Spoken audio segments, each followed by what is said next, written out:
por parte das famílias? Penso que é uma doença que está a se transformar em um cancro e que nós, para arrancarmos essa doença, esse cancro, temos que criar mecanismos apropriados a partir de um trabalho aturado que deve começar no interior do homem, sensibilizar o homem, educar o homem, informar o homem, a importância que, de facto, há quando nós digamos assim, não nos deixamos levar nesse sentido, nessa direção de querermos ser consumistas, mas que, de facto, compreendemos o valor daquilo que é, primeiro, a vida, como orientarmos a vida de uma forma mais regrada e não sermos pessoas que somente queremos ter tudo, mesmo quando não é necessário. Então, mas a igreja... nós estamos a ver, hoje temos exemplos diários em que assistimos os próprios pais digamos, a atropelarem esses valores que deveriam ser eles a servirem de Muito exemplo. bem. Temos pais a oferecerem um carro ao filho que reprovou, enfim. Temos aqui exemplos diários na nossa sociedade que mostram que, efetivamente, a família, os pais que são o núcleo dessa família, perderam, de facto, este sentido de responsabilidade para com os filhos.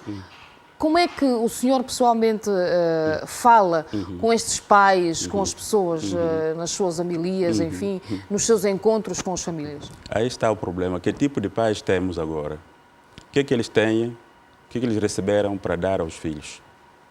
Se não tem nada, não pode dar nada. Agora, temos uma tarefa difícil, abrangente, rápida, temos que fazer, temos que agir agora, e estamos a agir já, no sentido de orientarmos e reorientarmos as pessoas a compreender, de facto, de que entregarmos os bens aos filhos não significa que estamos a formar, estamos a dar felicidade aos filhos. Mas é preciso não sermos apenas pais provedores de bens, mas, sobretudo, pais que devem trabalhar na formação integral do próprio filho. Mas há um outro elemento. Será que esses pais têm tempo, sentam em casa, conversam com os filhos? Parece que não. Muito poucos pais conseguem sentar em casa e conversar com os filhos. Por quê? A própria vida em si que o mundo está a levar, aí está também a vontade de Satanás. Ele quer destruir as famílias. Como destruir as famílias? Para onde é que caminha essa sociedade? Penso que, segundo a profecia, a sociedade e o mundo em geral caminha para um fim. Caminha para uma direção irreversível, até chegar lá onde o próprio Deus prometeu. E aí, durante essa caminhada, muitas coisas vão surgindo e vão continuar a surgir ainda. Os avisados, com certeza, terão a prudência no sentido de evitar, de ter esses excessos, porque os nossos filhos hoje são ensinados, são educados pela televisão, pela internet e outros meios que existem. E às vezes adquirem conhecimentos que nós, os pais, não temos. Conseguem absorver informações que nós não temos. E a partir dali, quando nos juntamos em casa, temos uma tarefa difícil e árdua, mas não impossível. Primeiro, oração, orarmos muito com eles, primeiro, e depois disto, então, eles, se calhar, vão nos entender. Agora, darmos caro para o filho que reprovou, penso que não é um bom incentivo. Nós temos que premiar aquele que, de facto, aprovou. Mesmo eu também, se o meu filho aprovou, está a fazer bom trabalho, posso premiar o filho para incentivar-lhe a continuar para frente. Agora, reprovou, penso que deve ser não castigado como deve ser, mas tem de ser repreendido no sentido de sentir-se que se eu fizesse um pouco de esforço, se calhar o pai ficaria contente comigo e diria isto ou aquilo que o outro tem. Penso que é nesse sentido que temos que caminhar com os filhos. Muito bem. Sr. Bispo, vamos falar agora de uma outra questão que preocupa o mundo, preocupa os africanos. Refiro uma intolerância religiosa, aquela que tem estado na base de muitos conflitos em África. A própria Nigéria tem sentido isso muito de perto. Como é que encara esse fenómeno que começa a surgir muito perigosamente no mundo? Penso que os conflitos religiosos já existiram. Há muitos anos atrás, há centenas de anos atrás, existiram os conflitos religiosos, digo, mas hoje estão a ganhar uma dimensão muito mais difícil, porque também existe a comunicação social, que rapidamente divulga os acontecimentos que antigamente não existia.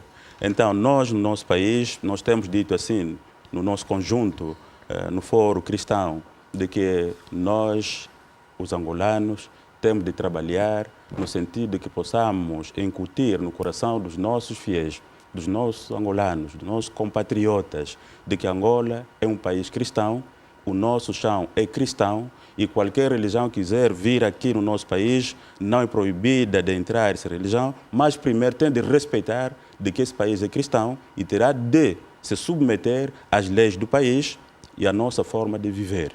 Então, se for nesse sentido, vamos conseguir, de facto, evitar o perigo que... Teme que este fenómeno chegue um dia a Angola? Não digo que temo, já chegou. O fenómeno já chegou e já existe. Se ainda não temos os conflitos, são esses que nós queremos gerir e prevenir para que não existam no futuro, mas hoje no nosso país já existem muitas religiões, não somente a cristã.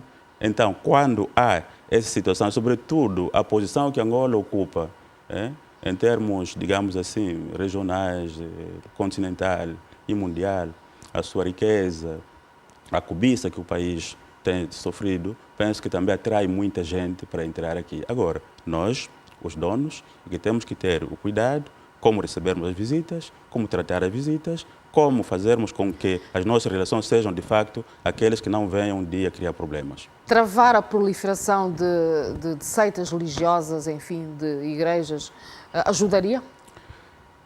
Esse é um problema. É um problema porque o próprio chefe do Estado criou uma comissão interministerial que trabalhou nesse sentido e sei que já concluíram, já enviaram um relatório para o próprio chefe do Estado. Então, Sua Excelência, penso que está a tomar as medidas próprias, no sentido de que no momento próprio possa se pronunciar, mas travar hoje o fenômeno religioso ou a proliferação das igrejas é um trabalho não somente para nós, mas também para vocês jornalistas, para todos que vivem na sociedade, porque quando há fome, há desemprego, também aí surgem muitas coisas. Mas há uma coisa que eu gosto de dizer e repetir, porque a Bíblia o diz, se essas igrejas provêm de Deus, vão subsistir. Mas se são humanas, vão acabar por sucumbir elas próprias. Como é que espera ver Angola daqui nos próximos 10 ou 20 anos? Eu tenho muita esperança e muita expectativa e muita fé e convicção de que Angola, daqui mais de 10 anos, se nós, os angolanos, não perturbarmos essa caminhada, teremos um país que nunca ninguém tinha imaginado. Se em 12 anos já temos isso que temos, mesmo com os problemas que ainda existem, mais de 10 anos, tenho a firme certeza que iremos dizer que valeu a pena termos sido nascidos angolanos. E o nosso país tem este privilégio de receber de Deus tudo que é bom, as águas, temos muitos rios, temos boas terras, temos as riquezas no subsolo e temos também as florestas que são importantes. Por isso, eu tenho toda a certeza que se continuarmos nessa direção que estamos a seguir, mais de 10 anos, não quero comparar um país da Europa, mas seremos mais que alguns países que eu conheço lá na Europa. Dom Afonso Nunes, muito obrigada por esta entrevista.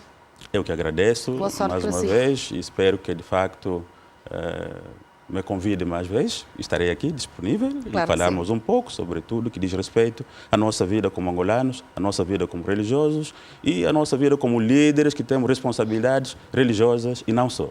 Senhora, muito obrigada. Até a próxima. Eu que agradeço. Deus lhe abençoe. Muito obrigada. Foi a conversa com o Bispo da Igreja Touquista, Dom Afonso Nunes, na próxima terça-feira. Espero por si. Teremos aqui outro convidado. Boa noite. Até lá.